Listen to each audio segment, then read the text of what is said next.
Sige, dako na tayo sa ating balitang lokal. Nasa kabilang linya na natin si Arya Lea. At ang kanyang balitang tinutukan ngayong araw ay ang pag-host ng Our Lady of the Sacred Heart College Incorporated o ng OLSCO. Dito yan sa bayan ng Gimba sa isinasagawang Nueva Ecija Collegiate Sports League ng taong 2024. Ibalita mo yan, Arya Lea. Pasok. Yan, magandang tanghali po sa ating mga Ako si G. tagapakinig dito sa Herrera. bayan ng Gimba at lalong-lalo na po sa mga nakaabang sa ating Facebook Live streaming ngayong araw.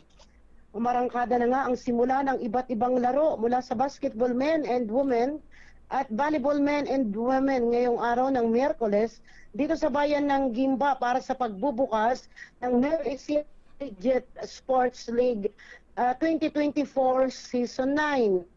At ito ay kasalukuyang ginagawa dito nga sa Gimba.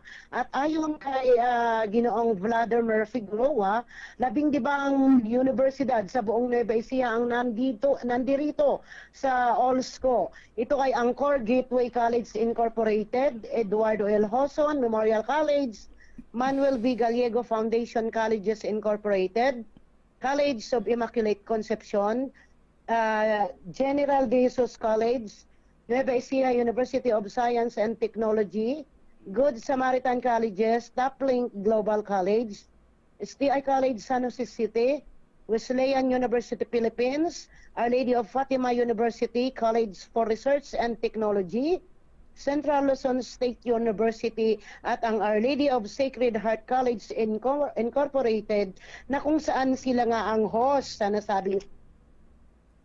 Biyan po. Ay, Arya Lea, nawawala ka. Yes. Sa temang Beyond Limits, Breaking Boundaries, Breaking Records, pinagsama sa Arya Lea. Arya Lea. Kasamang army. Yes, kasamang army. Lipat ka ng kaunti sa may signal, medyo nawawala ka. Okay. Okay. Sige. Okay na. Yan, sige. Diretso. Sa temang Beyond Limits, Pushing Boundaries, Breaking Records, pinagsama-sama ng Nueva Ecija Collegiate Sports League na ito ang 15 institusyong pang-edukasyon sa larangan ng larong basketball at volleyball na kasalukuyang nagaganap dito sa Gimba Municipal Auditorium. At ang mga larong volleyball naman mula sa Umali Gym dito rin sa Gimba. Nauna na kanina sa men's volleyball ang OLSCO versus CRT, Core Gateway College versus General De Jesus College, Lacson College versus Olpo, MB Gallego College versus General De Jesus College, OLSCO versus Core Gateway College. Habang sa basketball men's naman ay nagsasagupaan sa kasalukuyan ang kupunan ng Toplink Global versus College of Immaculate Conception, Olpo versus Lacson College Foundation, CRT, versus MB Gallego Foundation College at OLSCO versus STI San Jose.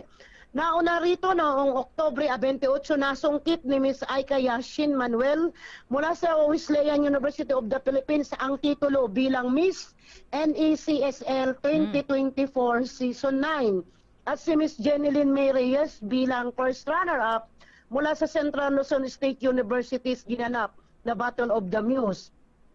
Ang NECSL 2024 Season 9 na ito ay magtatapos hanggang Disyembre taong kasalukuyan.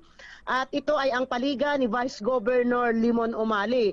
Ito rin daw ang sasala sa bawat manlalaro na makakapasok o mapipili para sa National Basketball League na ang layunin ay pasiglahin ang pakikipagkaibigan, sportsmanship at malusog na kompetisyon sa mga mag-aaral mula sa iba't ibang institusyon at serbisyo din para sa komunidad. Ayon kay Ms. Robelyn Esperon, ang Dean ng College Department ng Our Lady of Sacred Heart College. Samantala kasamang Army, meron tayo diyang voice record ni VP Vice President for Public Affairs, Sir Narcid Ador Donicio ng OLSCO.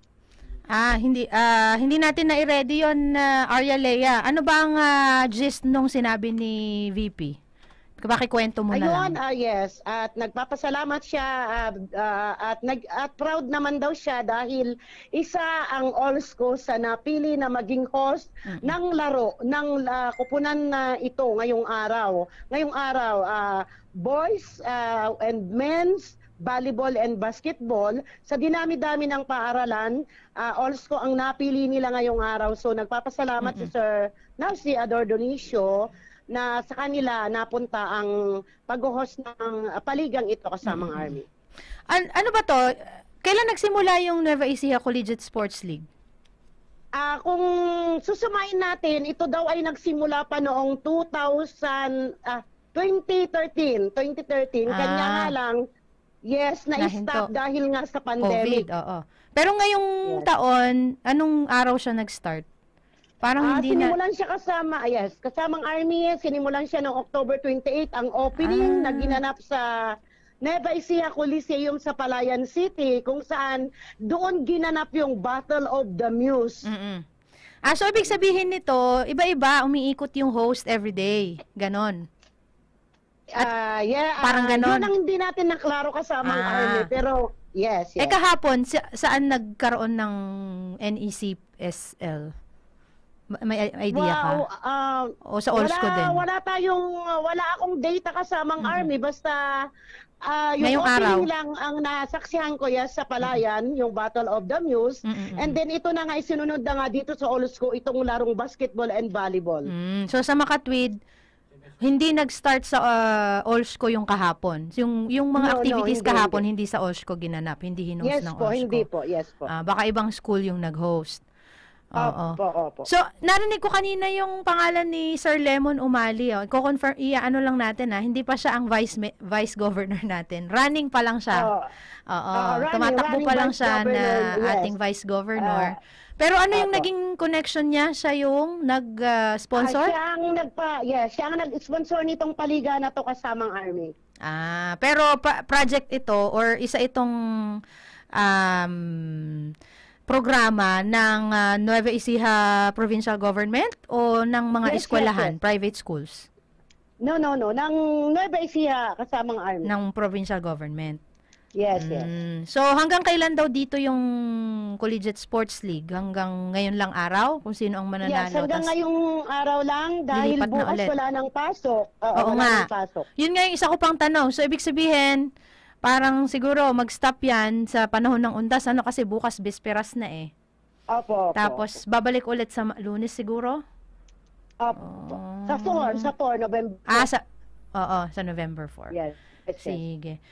Nananalo naman ba ang mga natin, eskwelahan natin dito?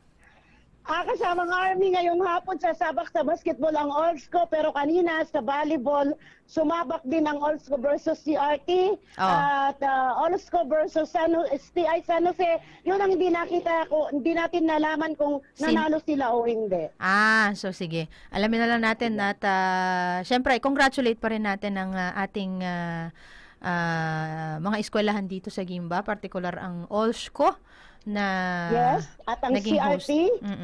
Host din ba ang CRT? O kasama lang sila? Kasali lang, kasamang Army. Sabi mo kasi kanina 15 yung mga colleges na nag-join from Nueva Ecija? Yes. Opo, 15. So may mga dumayo ng mga schools. Dumayo kaya nga naging host ang Allsco dahil sa Allsco sila nanunuluyan ngayon yung mga atleta, nandoon lahat. May pasok pa ba sa Allsco ngayon? Yes, meron pa po ang college, meron pa. Pero wala na yung wala na yung high school, tsaka elementary. Wala na po, yes. College na lang po. Bukas kasi, half day pa. October 31, may pasok pa ang mga government offices. Anyway. Pati ang college, meron pa, yes. Meron pa? Sige. Yes. Sige, maraming salamat, Arya Lea. Yes po, maraming salamat at batiin din po natin kasamang Army ang mga staff, faculty ng Allsco, sila Sir Dad, saka si Sir Vladimir Figueroa, dahil na-info po tayo dito sa paligang ito. Maraming salamat po. Ayun. Pinamerienda ka ba dyan? Sige. Naman. Radio natin.